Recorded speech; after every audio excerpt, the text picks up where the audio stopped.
मुग्धा और उसकी सास के बीच पूरा समय सास के किसी ना किसी काम को लेकर मतभेद चलते ही रहते हैं। बहू, ओ बहू, जरा चाय बना दे। मुग्धा चाय लेकर आती है। ये लीजिए, और कुछ चाहिए? अरे नहीं, बस चाय पीने का मन था। जाओ, तुम दूसरा काम करो। चाय पीने के थोड़ी देर बाद सास दोबारा मुग्धा को आवाज लगाती है। अरे बहू रे, आओ बहू, जरा हलवा तो बना दे, मीठा खाने को मन हो रहा है। इसी तरह मुग्धा की सास पूरा समय कोई ना कोई काम बताकर उसे रसोई से बाहर तक निकलने नहीं देती।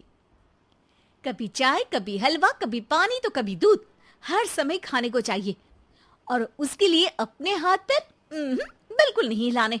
परेशान किया हुआ है इन्होंने।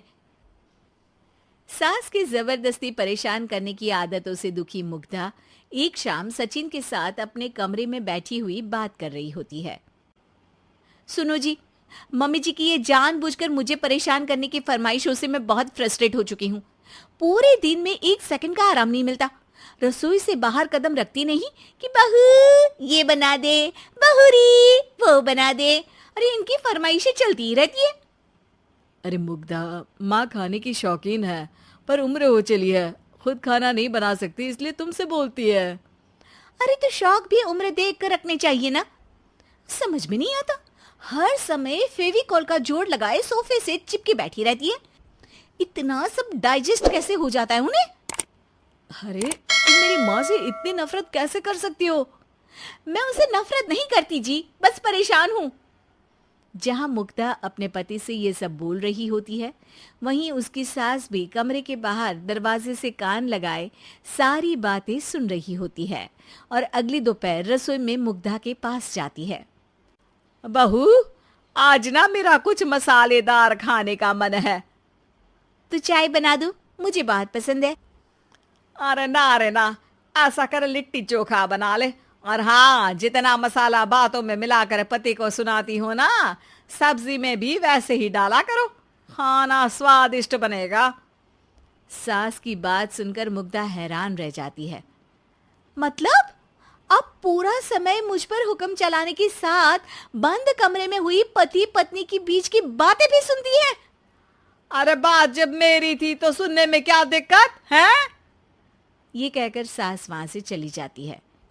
अरे अब तो हद पार हो गई, इस तरह से तो ये मेरा जीना मुश्किल कर देंगी। मुग्धा सास की हरकतों से परेशान उसका हल सोचने लगती है और इसी तरह कुछ दिन बीत जाते हैं, जिसमें सास का जन्मदिन आता है।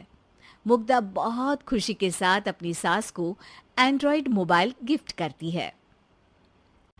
मम्मी, आपको सबसे बात करने के लिए बहुत दिक्कत होती है ना, कभी सचिन तो कभी मुझे बोलना पड़ता है, पर इस मोबाइल से आपको कोई दिक्कत नहीं होगी। एक जगह बैठे बैठे बहुत कुछ कर सकती हैं अब आप। मोबाइल देख सासू माँ खुश हो जाती है, पर उसे इस्तेमाल करना तो आता नहीं, इसलिए साइड में रख देती है। जिसे देख मुग्धा घर का सारा काम छोड़ मोबाइल सेट कर सास को इस्तेमाल करना सिखाने लगती है, जिसके बाद अब सास पूरा समय मोबाइल में ही लगी रहती है। हाय, जब से मम्मी को मोबाइल मिला है मेरी लाइफ में कितनी शांति आई है। अच्छा है, इसी तरह बिजी रहे तो मैं भी सुकून की जिंदगी जी पाऊंगी। अब मुग्धा जब मन करे काम करना, जैसा चाहे वैसा खाना बनाकर खाना, पूरा समय रिलैक्स और खुश रहने लगती है। क्या बात है, आजकल तुम बहुत चहक रही हो। अरे मम्मी जी से छुटकारा जो मिला है, अब ना फरमाइशें ना छुप छुप कर बातें सुनना। अच्छा, तो मोबाइल गिफ्ट करने की ये स्कीम थी। इसी तरह दिन बीतते हैं और अब मोबाइल पर लगी सास फरमाइशों की जगह सवालों के लिए बहू को आवाजें लगाना शुरू कर देती है। अरे बहू सुन तो, देख जरा किसी का फोन क्यों नहीं मिल रहा? रिचार्ज खत्म हो गया है, पर अभी 4 दिन पहले ही तो मैंने किया था, इतनी जल्दी कैसे खत्म हो गया? अरे मैंने कल तेरी कनाडा वाली मौसी सास से 3 घंटे बात की थी ना। क्या? इतना महंगा तो मोबाइल भी नहीं आया जितना महंगा इसका रिचार्ज पड़ रहा है। इसके बाद तो जैसे मुग्धा के दिन के 24 घंटे में से 20 घंटे सास के पास उनके मोबाइल रिलेटेड प्रॉब्लम सॉल्व करने की ड्यूटी ही बन जाती है। अरे मुग्धा, ये मोबाइल में अचानक तेरी मौसी सास की शक्ल क्यों दिखने लगी? और ये तो हिल भी रही है। मम्मी, ये गूगल डुओ का वीडियो कॉल है। इसमें आप बात करने के साथ एक दूसरे की शक्ल भी देख सकती हो। अच्छा, ये तूने मुझे पहले क्यों नहीं बताया? अब बताने के लिए पहले नहीं बताया। इसी बीच सचिन भी वहां आ जाता है और सास अपनी वीडियो कॉल में बिजी हो जाती है। क्यों, सास बहू में क्या गपशप चल रही है?